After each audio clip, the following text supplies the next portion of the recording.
I'm sure you'll agree that when you're trying to decide when is a good time to get divorced, it's very difficult. I'm here to help you make that decision.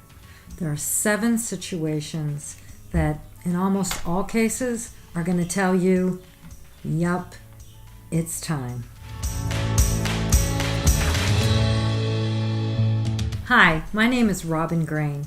For the past 20 years, I have been a divorce coach, divorce mediator, divorce attorney, hearing officer, mom, and divorced woman.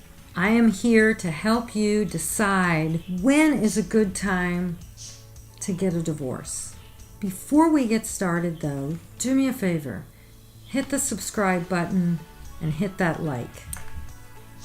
One of the key components of making a good decision on when to get divorced is to not wait until you absolutely cannot stand it anymore. I had a mediation client, come in to see me, and they left in a very ugly manner saying, I couldn't stand it one more minute. If you feel like you can't stand it one more minute, you may have waited a little too long, but pull back, take a breath, realize that you're about to get light at the end of your tunnel, and don't do anything crazy. Don't storm out.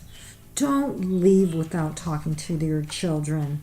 Do your best to get some help from either a mediator or a lawyer or a therapist, or sometimes even a good friend can help you figure out a graceful way to exit.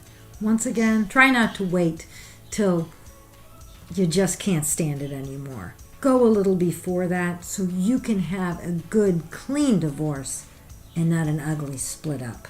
A second situation where divorce might be your only option in a bad marriage is if you absolutely cannot attain any of your life goals when you're in the marriage. You need to get a career going. You need the money. You need the self-esteem that a career can bring you.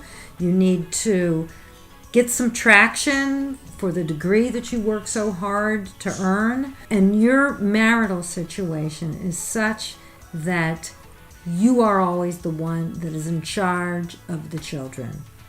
And because you're always there, your spouse is never there. So you get stuck doing all of the chauffeuring, all of the meal preparation, all of the organizing and scheduling of your children's lives. Well, guess what? What I found with my divorce mediation clients is that oftentimes the spouse that's the number one primary parent gets a lot of help from the other spouse when they're not there all the time. So if you want time to advance your life, as sad as it sounds, sometimes that's when it's time to get divorced. If you just cannot meet any of your life's goals in the marriage and you can't resolve that, sometimes it's time to get a divorce. A third fact pattern that oftentimes means it's time to get a divorce is if your spouse is ruining you financially. I actually experienced that in my second marriage. Oops, did it twice.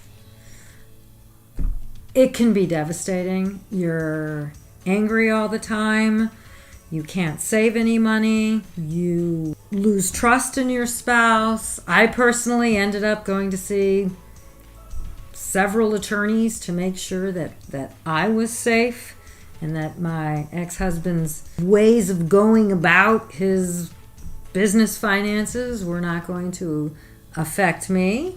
So I was worried, I was losing sleep, and no matter what I said, and this goes for a lot of my clients too, you feel very disrespected if you are worried that your financial well-being is at risk, particularly if it involves the IRS.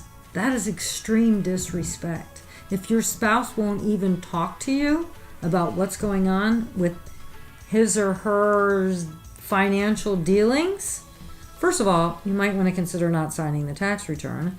Second of all, unfortunately, you might want to consider divorce because that is extreme disrespect. The fourth fact pattern where you might want to consider divorce And this is a sad one. I experienced this too in my first marriage. And that's if your spouse refuses to talk about future plans with you. So in my situation, I went to see a therapist for problems that I thought were my own. No big deal. I just wanted some help. Little perfectionism. I'm sure a lot of you know about that. And she said, I think your problem, Robin, is your marriage. Go home and talk to your husband about your hopes and dreams for the future. So I thought, oh good, it's not just me. So I went home and talked to my husband about hopes and dreams for the future, and he let me know that he didn't want to talk about that. That was not of interest to him. He didn't want to plan for any hopes and dreams for the future, and brushed me off. And I approached him again, and I said, when the kids get older, what are we going to do? He was making a good amount of money at the time. So a lot of people would be planning, fun things to do together. Not necessarily the far future, but even the near future. He had absolutely no interest. And guess what? He had an interest in planning his future with somebody else. That's what we learned. I'm not saying that that's what will happen every time, but if your spouse does not want to talk about the fun stuff, hopes and dreams and plans for the future, maybe you have a serious problem and you might want to consider there's a big issue in your marriage. Maybe it's time to get a divorce. Maybe not, but you're going to want to really investigate what's going on. A fifth situation where you might want to consider divorce, and unfortunately, this seems to be more common than ever. Not quite sure why, but that's if your spouse has a habit or a disorder. Different people, different professionals define these things differently. So I will say a habit or disorder that disallows you to have a relationship with that person that's of any value to either of you. Some of those habits, disorders are porn addiction.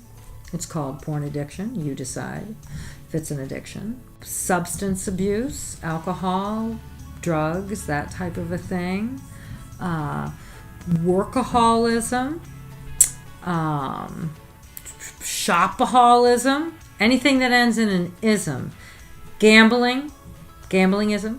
If this habit or disorder is such that that becomes the clear number one priority in your spouse's life, that's a problem. It can obscure the priority of the family if you have children, and it can make living with that person impossible. Of course, if you love your spouse, you're going to try to get them the help that they need, but really it's up to them. So I don't have a number, 1, 2, 3, 4, 5 failures. I don't have that. But when you feel that you are at the end of the rope and you're just hanging on by your fingernails and you're having a hard time getting through every day and you feel like you may end up with a disorder as a result, it might be time to get a divorce. Number 6 situation where you might want to consider getting a divorce. Personal choice. But if your spouse is cheating, and you know your spouse is cheating because you've seen it, I hope not, or you've heard about it from somebody else, and you've seen the texts maybe, or your spouse has told you, some of them tell you, this is what I'm going to do, take it or leave it. You can take it, you can live that kind of a marriage, and plenty of people do, but if that is not going to work for you at all, it might be time for you to consider getting a divorce. If your spouse has cheated and the two of you have discussed it and it's been decided that you're going to give the marriage a go and your spouse is going to give up whoever he or she's seeing, but you think you're going to be poking at him for the rest of your life, that's not going to work either. So this is a personal choice. Most people, at least in this culture, in the United States, that's sort of an intolerable situation. It's not that way everywhere. Therapists now who are talking a lot about the fact that in the United States, we consider adultery to be awful, but divorce to be, not a big deal. Whereas In other parts of the world, adultery is considered not the end of the world, but divorce is the worst thing that you could do to your children. So you decide. But if you cannot tolerate sort of a commingling and sharing of your spouse, might be time to consider getting a divorce. The final fact pattern that you should consider getting a divorce: physical abuse. Physical abuse is so serious, intolerable, impossible to deal with, such an uneven playing field to try to work out your problems, that in my mediation practice, I won't even take a case if there's any history of domestic violence. I am not saying that psychological abuse or emotional abuse is not horrible, but you have the potential to get out without getting killed. So if there's physical abuse, probably that's the end of the road for that marriage. Hopefully that person will heal and be able to have another relationship with somebody that they don't physically abuse, but that's not your issue. You're going to want to seriously consider ending the marriage at that point. I hope that I've been helpful in helping you sort through some of the key fact patterns that are pretty much the end of the line. I'm here to help you decide when is the right time to get divorced. I am a divorce coach specializing in pre-divorce situations where somebody just can't decide. I hope to hear from you. Please leave your comments below. Leave your questions. I'll answer all of your questions. And don't forget to subscribe. Hit the bell. See you next time.